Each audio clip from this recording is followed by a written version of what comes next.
बच्चों, आपनो गुरुकुल में आप सभी का बहुत बहुत स्वागत है।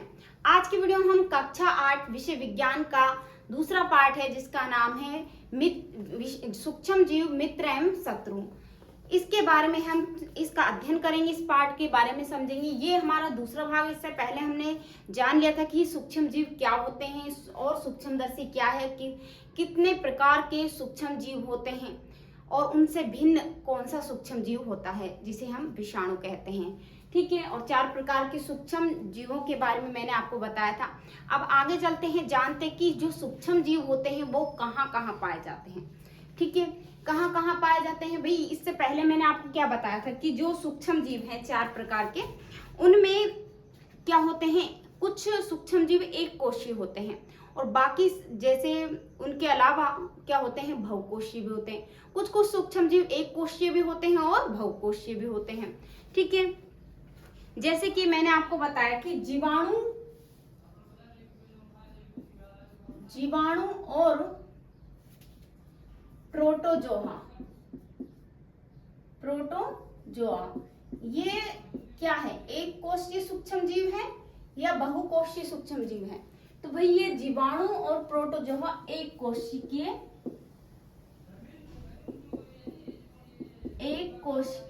सूक्ष्म जीव है, एक कोशिकीय सूक्ष्म जीव है। ठीक है, इसके अलावा कौन बच गए भाई, कवक और शैवाल।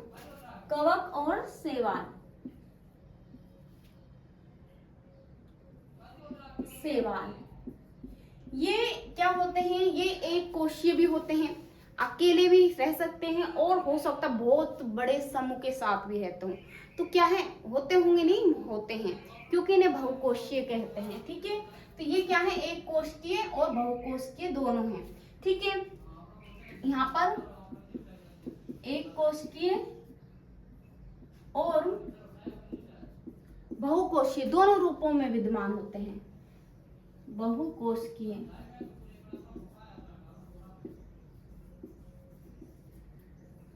रूप में होते हैं। तो बच्चों यहाँ तक तो आपके समझ में आया होगा कि जो मैंने आपको जो सूक्ष्म जीव बताए थे वो 4 प्रकार के होते हैं। वो 4 यही हैं, जीवाणु, प्रोटोजोआ, कवक और शैवाल। अब इसमें जो जीवाणु और प्रोटोजोआ बताए थे वो एक कोशीय जीव है। अगर आपके एग्जाम में आता भी एक कोशीय सूक्ष्म जीव कौन से हैं, तो आप इनके नाम लिख के आ सकते हैं, कौन, जीवाणु और प्रोटोजोआ। अगर आपसे एक कोशीय और बहुकोशीय दोनों सूक्ष्म जीवों के बारे में पूछे, भाई बहुकोशीय भी हो और एक कोशीय, वो कौन से हैं, तो आप लिखेंगे कवक और शैवाल। ठीक है, यहाँ तक। इसके बाद आपसे पूछा गया है कि भाई इस किताब में कि सूक्ष्म जीव कहाँ पर रहते हैं, उनके रहने का स्थान क्या है। भाई सभी जगह रहते हैं, कहाँ रहते हैं, सभी जगह रहते हैं, लेकिन फिर भी हम इसमें बताते हैं भाई सभी जगह कौन कौन सी जगह होती है। तो यहाँ पर पहली जगह है, यहाँ पर ये है बर्फीली। कौन सी जगह है, बर्फीली। और बर्फीली यहाँ जहां पर बहुत सर्दी हो, शीत पड़ती हो। ठीक है, इसके अलावा जैसे भाई दूसरा क्या है, उष्ण जगह कहाँ पर, जहां पर बहुत ज्यादा गर्म स्थान हो। उष्ण का अर्थ होता है गर्म। ठीक है, जहां पर क्या हो, ये बर्फीली यानी शीत, जहां पर सर्दी हो, उष्ण यानी गर्म। इसके अलावा तीसरा है मरुस्थल। ठीक है, जहां पर पानी की कमी हो, पानी नहीं हो, सूखा हो, अपन समझेंगे भाई वहां पर तो सूक्ष्म जीव नहीं रहते, लेकिन वहां पर भी होते हैं। वहां पर भी क्या होते हैं। ये इसीलिए कहा गया है कि मरुस्थल में भी। और इसके अलावा जो चौथा है वो क्या है, दलदल होता है ना। तो इस तरीके से दलदल में भी क्या है, सूक्ष्म जीव होते हैं। तो कहने का अर्थ क्या है, जो सूक्ष्म जीव है सर्वत्र पाए जाते हैं, या कहें कि सभी जगह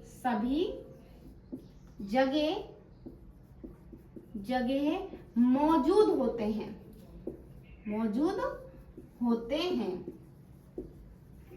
ठीक है बच्चों, यहाँ तक आपकी समझ में आया होगा भाई, ये सभी जगह मौजूद होते हैं, सर्वत्र, सर्दी गर्मी बरसात सब कुछ सहन कर सकते हैं, तो भाई ये सभी जगह होंगे।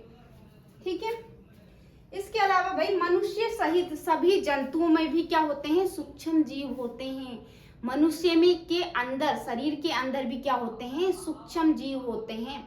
और पेड़ पौधों में, जंतुओं में क्या होते हैं, सूक्ष्म जीव होते हैं। ठीक है, इसलिए यहाँ पर जो भी जंतु है, सजीव है, यानी हम जो मनुष्य है उनके अंदर क्या होते हैं, सूक्ष्म जीव होते हैं। तो हमारे अंदर क्या सूक्ष्म जीव है, हाँ सूक्ष्म जीव हैं। तो ठीक है, आगे जानते हैं। कुछ सूक्ष्म जीव दूसरे सजीवों पर आश्रित होते हैं। कुछ सूक्ष्म जीव दूसरों पर आश्रित होते हैं।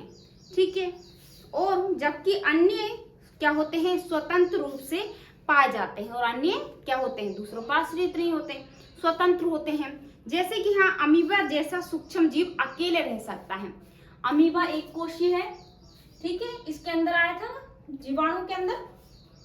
ठीक है, अमीबा आया था प्रोटोजोआ।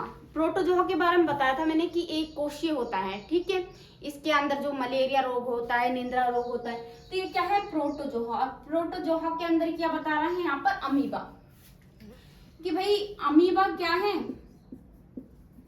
अमीबा किसके अंदर था भाई, प्रोटोजोआ। तो यहाँ पर लिख लो प्रोटोजोआ। ये ऐसा सूक्ष्म जीव है, ये ऐसा सूक्ष्म जीव है, सूक्ष्म जीव है जो अकेला रह सकता है। एक कोशीय का अर्थ तो अकेला होता है, एक कोशीय यानी अकेला, एक कोश से ही बनता है। ठीक है, इसमें क्या है, ये जो अकेले रह सकता है, तो यहाँ जो अकेले रह सकता है, जबकि जीवाणु और जो जीवाणु और कवक बताए थे, इसके अलावा क्या बताया था, शैवाल और कवक। तो इसमें आप लिख लो कि कवक है जो, ये कैसा होता है, ये जीवाणु समूह में रहते हैं। कवक और जीवाणु क्या होते हैं, ये दोनों, कवक वे जीवाणु समूह में पाए जाते हैं, समूह में पाए जाते हैं, समूह में पाए जाते हैं। ठीक है, ये तो बात हो गई भाई कि सूक्ष्म जीव कहाँ पर रहते हैं। ये पूरा आपने सिर्फ यहाँ पर जाना भी, सूक्ष्म जीव कहाँ पर रहते हैं, आपकी पार्ट में हेडिंग है, तो इसमें आपने ये जान लिया कहाँ पर रहते हैं। सबसे पहले हमको ये पता चल गया अभी सूक्ष्म जीव कौन से हैं, जीवाणु और प्रोटोजोआ। एक कोशीय सूक्ष्म जीव है, और कवक और शैवाल एक कोशीय और बहुकोशीय दोनों ही क्या है, दोनों ही रूपों में पाए जाते हैं। तो दोनों ही हैं। और ये कहाँ कहाँ पाए जाते हैं, वे कहाँ पर रहते हैं, तो ये कहाँ पर रहते हैं, तो यहाँ पर है, ये बर्फीली शीत जहाँ पर बर्फ पड़ती हो वहां पर रहते हैं। उष्ण जहाँ पर गर्म स्थान हो, बहुत ज्यादा गर्मी पड़ती हो, उस और मरुस्थल जहाँ बहुत ज्यादा सूखा हो, दलदल। और सभी इन चारों स्थानों के अलावा, 4 स्थान नहीं है बल्कि सभी जगह आ गई, सभी सबकी बात कर दी, जो भी पृथ्वी पर जगह है भाई वहां सबकी जगह बात कर दी भाई। उष्ण है, गर्म, ठंडा, ये जो वातावरण है उसके हिसाब से सभी उसमें ढल सकते हैं। जो सूक्ष्म जीव है सभी स्थितियों में ढल सकते हैं, सभी परिस्थितियों को सहन कर सकते हैं। ठीक है, जब सभी परिस्थितियों को सहन कर सकते हैं तो हम कहेंगे कि ये जो सूक्ष्म जीव है ये सभी जगह मौजूद होते हैं। आगे है अमीबा, प्रोटोजोआ। ठीक है, अमीबा मैंने बताया था कि प्रोटोजोआ 2 प्रकार के होते हैं। ठीक है, प्रोटोजोआ में अमीबा और पैरामीशियम, चित्र बना के बताया था। देखिए, अमीबा और पैरामीशियम 2 प्रोटोजोआ के अंतर्गत आते हैं। ये एक कोशीय कहलाते हैं, और ये ऐसा सूक्ष्म जीव है जो अकेले रह सकता है। ठीक है, इसके अलावा कवक वे जीवाणु ये समूह में पाए जाते हैं। ठीक है, ये कैसे होते हैं, समूह में पाए जाते हैं। अब हम जानते हैं कि सूक्ष्म जीव और हम, सूक्ष्म जीव और हम, ये क्या हमारे ये जीवन के लिए महत्वपूर्ण है। जो सूक्ष्म जीव है ये क्या है, हमारे जीवन के लिए महत्वपूर्ण है। क्या हमारे अंदर है, तो हाँ हमारे अंदर है सूक्ष्म जीव, और वो हमारे लिए क्या है, हमारे जीवन के लिए अति महत्वपूर्ण है।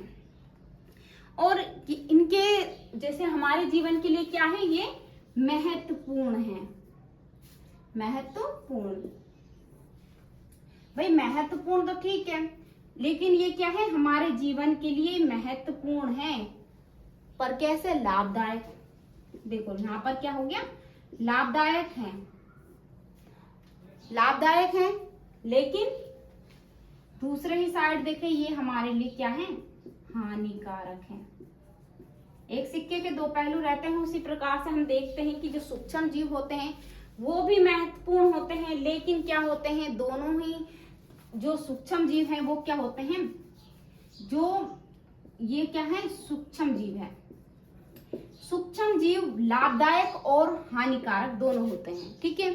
लाभदायक होते हैं क्योंकि ये हमारे क्या है, मित्र होते हैं, ये क्या होते हैं, हमारे मित्र होते हैं। सूक्ष्म जीव हानिकारक होते हैं क्योंकि ये कुछ कुछ स्थितियों हमारे लिए ही हानिकारक हो जाते हैं, इसलिए इसे हम कहते हैं, शत्रु भी कहते हैं, ठीक है। अब इसके बारे में ही जानते हैं कि सूक्ष्म जीव लाभदायक कैसे हैं और हानिकारक कैसे हुए, यानी हमारे मित्र कैसे हुए और हमारे शत्रु। सबसे पहले मित्र के बारे में जान लेते हैं, भाई हमारे मित्र कैसे हैं ये। तो बच्चों आगे चलते हैं, आगे अध्ययन करते हैं। यहाँ तक आपको सबके समझ में आया होगा, ठीक है, मिटा दो।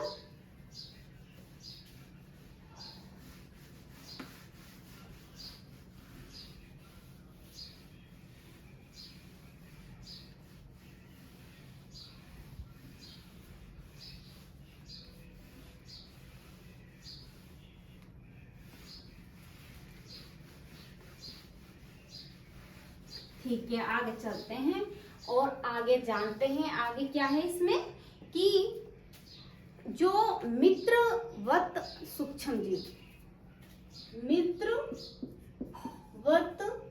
सूक्ष्म जीव, सूक्ष्म जीव,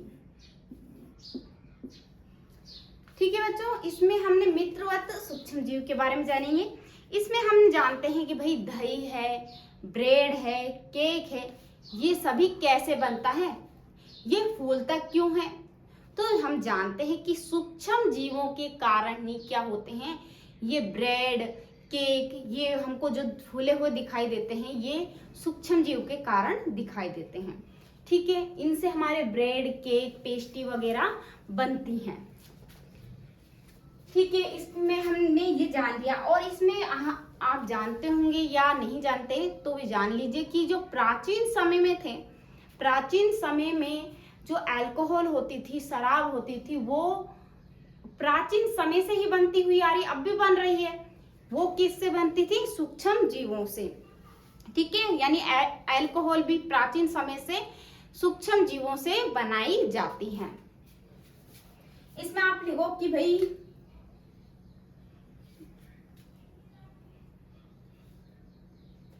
जो सूक्ष्म जीवों का कार्य, सूक्ष्म जीव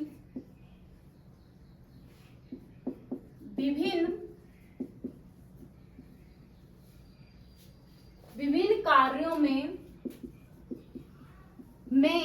उपयोग किया जाता है। भाई हम इसका यूज करते हैं, उपयोग किया जाता है, हम इसका इस्तेमाल करते हैं बहुत सारी चीजों में, या चीजों को बनाने के लिए। जैसे कि किया जाता है, जैसे केक, केक, ब्रेड, केक हो गया, ब्रेड हो गया। इसके अलावा एक चीज हो रहा है, आप सभी जिसे खाते होंगे, वो क्या है, दही, ठीक है। दही, दही भी क्या है, सूक्ष्म जीव के कारण ही बनती है, ठीक। केक, ब्रेड एवं दही बनाने के लिए भी सूक्ष्म जीवों की आवश्यकता होती है, सूक्ष्म जीवों की आवश्यकता होती है।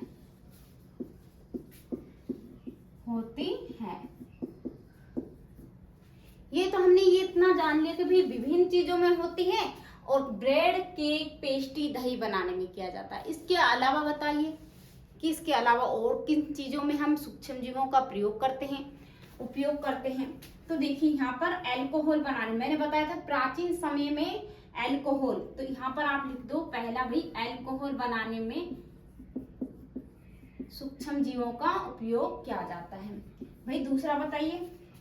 हाँ, पर्यावरण को स्वच्छ रखने के लिए, पर्यावरण को स्वच्छ, देखिए ये हमारे क्या होते हैं, मित्र होते हैं, तो इसलिए ये बताया गया है कि यहाँ पर ये क्या है, हमारे मित्र हैं, इसलिए ये पर्यावरण को स्वच्छ बनाने का कार्य करते हैं, बनाने का कार्य करते हैं, करते हैं। इसके अलावा कार्बनिक अवशिष्ट, ठीक है, इसमें ये तो बता दी भाई पर्यावरण को, और कार्बनिक अवशिष्ट,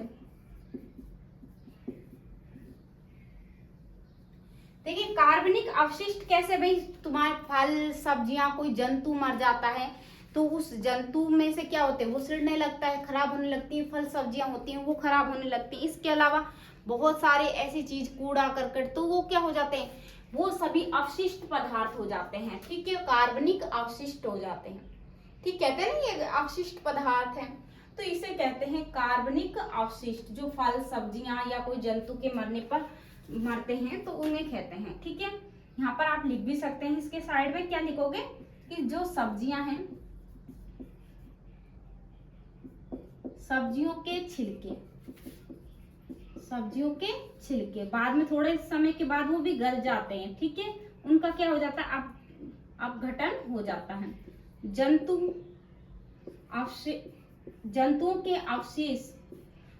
अवशेष होते हैं वो भी, और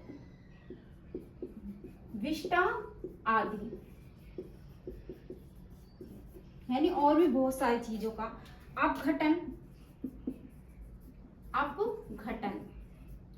अपघटन के बारे में आगे हम जानेंगे सही से कि अपघटन का अर्थ क्या होता है, किया जाता है। और बताइए। हाँ, और क्या होते हैं भैया, हानिकारक पदार्थ को, जो हानिकारक पदार्थ होते हैं कुछ कुछ बन जाते हैं, वो क्या है, सूक्ष्म जीवों के कारण होता है। तो भी हानिकारक पदार्थ बनाने के भी कार्य करता है ये, हानिकारक पदार्थ बनाता है, ठीक है, जो सूक्ष्म जीव है वो क्या होते हैं, हानिकारक पदार्थ भी बनाते हैं, ठीक है, जिसका हम यूज कुछ कामों में हम लेते हैं, ठीक है। आगे चौथा क्या है, चौथा है कि हम औषधि बनाने में, यानी दवाइयों में भी क्या करते हैं, सूक्ष्म जीवों का प्रयोग करते हैं, ठीक है, औषधि उत्पादन में, औषधि बनाने में। इसके अलावा जो पांचवा है वो क्या है, कृषि कार्य के लिए। कृषि क्यों होती है भाई, मिट्टी की में होती है ना कृषि, तो कृषि में मृदा की उर्वरता बनाने के लिए, मृदा की उर्वरता कि उसमें उपजाऊपन अच्छा रहे, अच्छी पैदावार हो, उसके लिए मिट्टी में उर्वरता होना बहुत जरूरी होता है। इसलिए मिट्टी की उर्वरता में वृद्धि के लिए, वृद्धि करने में किया जाता है। तो बच्चों यहाँ तक हमने समझ में आ गया, ठीक है। इसमें हम इसे कहते हैं नाइट्रोजन स्थितिकरण, इसे नाइट्रोजन स्थितिकरण कहते हैं।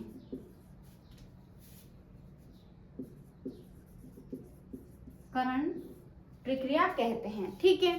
तो यहाँ हमने जान लिया भी मित्रवत सूक्ष्म जीव। मित्रवत सूक्ष्म जीव में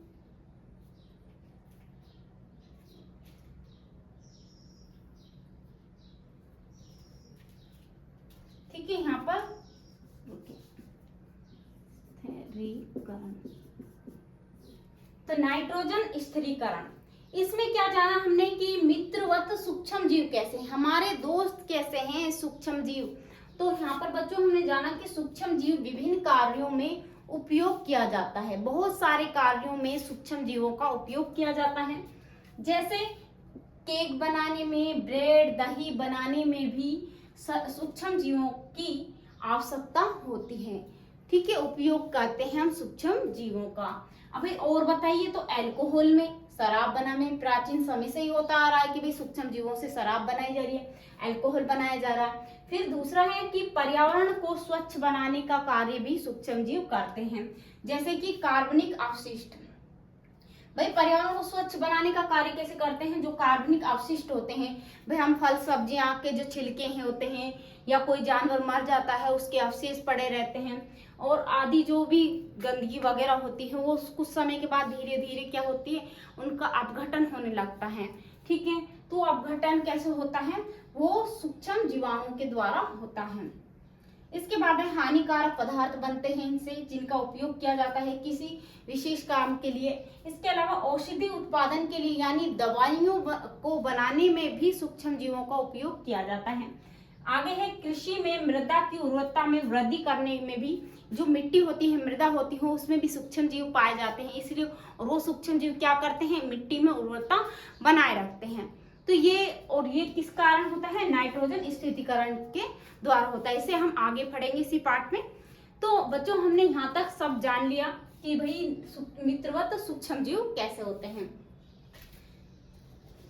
आगे जानते हैं कि दही एवं ब्रेड बनाने में सूक्ष्म जीवों का उपयोग कैसे किया जाता है। ठीक है, किसे? दही और ब्रेड बनाने में। इसमें हम जानते हैं भाई दही और ब्रेड, इसको मिटा देते हैं।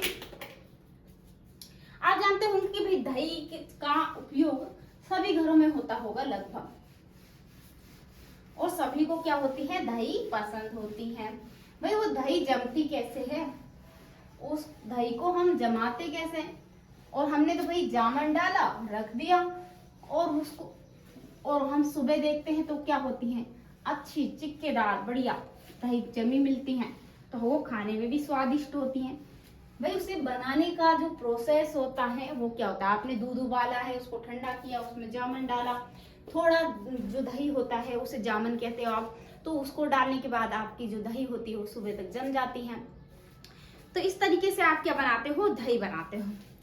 लेकिन आपने कभी देखा है कि दही में बहुत सारे सूक्ष्म जीव होते हैं जो आपको आपकी आंखों से दिखाई नहीं देते हैं, लेकिन उसी जो सूक्ष्म जीवों को क्या कहते हैं? लैक्टोबैसिलस, जिसके बारे में मैंने आपको बताया था। ये एक प्रकार का जीवाणु होता है। ठीक है, दही बनाने, देखिए दही एवं ब्रेड बनाना, दही एवं ब्रेड बनाना। यहाँ पर हम क्या बना रहे हैं भाई? दही और ब्रेड बना रहे हैं। तो यहाँ पर दही के बारे में लिख दिए कि दही में अनेक सूक्ष्म जीव होते हैं। क्या होते हैं? दही में अनेक सूक्ष्म जीव होते हैं। ठीक है, अनेक सूक्ष्म जीव होते हैं। अब वो जो सूक्ष्म जीव होते हैं उन्हें नाम क्या दिया गया है? यहाँ पर भाई दूध में है इसलिए तो इसका नाम क्या हो गया भाई? लैक्टोबैसिलस हो गया। इसका जिनमें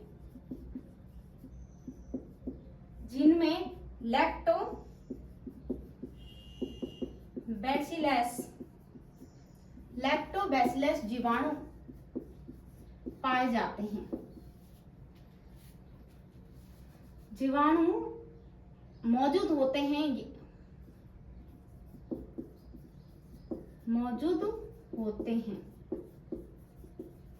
ठीक है, तो इसमें हमने दो चीज तो जान ली भाई, दही में अनेक प्रकार के सूक्ष्म जीव होते हैं। दही में बहुत सारे सूक्ष्म जीव होते हैं जिनमें लैक्टोबैसिलस जीवाणु मौजूद होते हैं।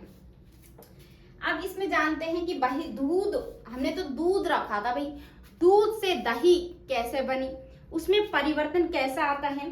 तो दूध को दही में परिवर्तित कर देता है। ये क्या होता है? जो लैक्टोबैसिलस होता है ये क्या कार्य करता है भाई? लैक्टोबैसिलस जीवाणु होता है, ये क्या करता है? दूध को दही में परिवर्तित कर देता है। कौन सा जीवाणु है? आपसे पूछने लग जाए भाई ऐसा कौन सा जीवाणु है जो दूध को दही में परिवर्तित कर रहा है? तो लैक्टोबैसिलस जीवाणु।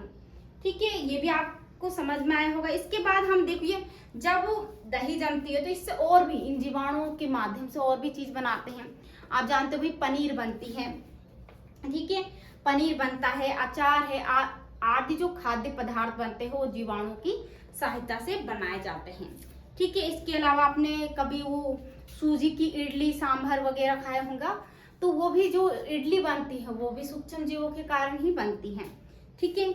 और भटूरे होते हैं वो क्या कैसे होते हैं भाई, जो इडली होती है वो फूल जाती है, ठीक है, ऐसे ही भटूरे होते हैं वो फूलते हैं। तो वो उनका जो फूलना होता है वो सूक्ष्म जीवों के कारण ही वो फूलते हैं, ठीक है। तो ये क्या है बच्चों कि जो भटूरे और इडली फूली वो किसके कारण फूली, तो सूक्ष्म जीवों के कारण फूली। और ऐसे ही हमारी दही भी परिवर्तित हो जाती है। इसके अलावा जीवाणु एवं इष्ट चावल के आटे का किण्वन में सहायता करते हैं। यहाँ पर जो जीवाणु होते हैं, जैसे हमने चावल का आटा लिया, उसमें क्या मिलाया, इष्ट मिलाया, ठीक है। और क्या हो गया भाई, मिलाने के बाद उसका थोड़े समय के बाद रख देते हैं तो वो आटा हो जाता है ना, बहुत फूला फूला सा हो जाता है, ठीक है। तो उसका किण्वन हुआ, परिवर्तन हुआ, ठीक है। तो किण्वन होना, किण्वन किस कारण से हुआ, उसमें आपने इष्ट मिलाया और क्या मिलाया था इसमें, चावल का आटा, उसके कारण वो फूल जाता है। यानी ईस्ट पाउडर होता है, उसे आप एक चुटकी क्यों ना डाल, डालने के बाद आप क्या करते हो, उस आटे को अच्छे से क्या करते हो, उसको गूंथते हो, और उसके बाद थोड़े समय के लिए आप क्या कर दो, उसको रख दो। तो आप बाद में देखोगे कि उसका जो पैंदा है, पैंदा क्या होता है, फूला हुआ होता है, जो उसमें आटा होगा वो क्या होगा, ऊपर तक फूल जाएगा, होता है ना एकदम भटूरे की तरह फूलना, एकदम से फूल जाता है। तो ईस्ट पाउडर के साथ मैदा मिलाने पर ये किण्वन करता है, ये परिवर्तित होता है, और खमीर द्वारा उठी हुई मैदा भी इसी प्रकार से होती है। तो ईस्ट त्रिवस जो ईस्ट होता है, ठीक है, जो ईस्ट पाउडर होता है वो तीव्रता से जनन करता है। जो ईस्ट पाउडर आपने मिलाया है, ठीक है, बेकिंग पाउडर जो मिलाया है वो क्या करता है, वो बहुत ज्यादा तेजी से जनन करने लगता है। उसने श्वसन के दौरान कार्बन डाइऑक्साइड उत्पादित करता है। भाई वो भी क्या लेता है भाई, सांस लेता है अंदर, और क्या करता है, कार्बन डाइऑक्साइड उत्पादित करता है, ठीक है। और गैस के बुलबुले खमीर वाले पैंदे का आयतन बढ़ा देते हैं, और वो नीचे से ही बुलबुले उठाने लगता है।